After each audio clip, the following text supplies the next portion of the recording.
Mga ka-showbiz, natawa lang si Paulo Contis ng kulitin kung ano ang pinagmitingan nila ni Wilma Galvante. Sa mga hindi pa nakakaalam, connected si Wilma sa Net25 bilang consultant sa programming. Kaya naintriga ang ilan sa meeting nila na ipinost ni Paulo sa kanyang Facebook account. Kasama si Boy Abunda at ang dating taga GMA7 na nasa Net25 na ngayon na si Joshua De Guzman.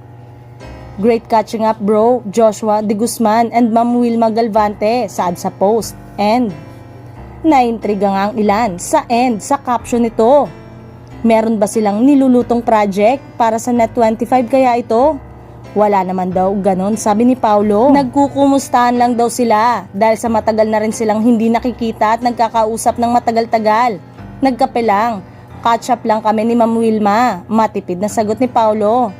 Nasa post din niyang nandun si Kuya Boy pero wala raw yon.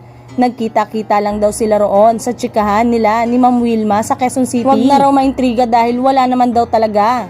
Hindi rin muna siya nagbigay ng anumang pahayag kaugnay sa biglaang pagkasibak ng tahanang pinakamasaya.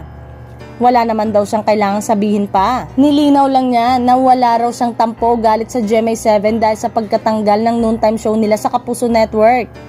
May mga nagbabalita kasing galit daw siya sa GMA dahil sa nangyari sa tahanang pinakamasaya. At bakit ako magagalit sa GMA? Bulalas ni Paulo. GMA has been very supportive of me ever since.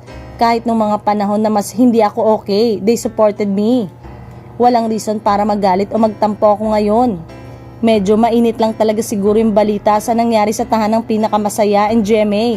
Kaya maraming nakakaisip imbentong kwento para may pang-content sila.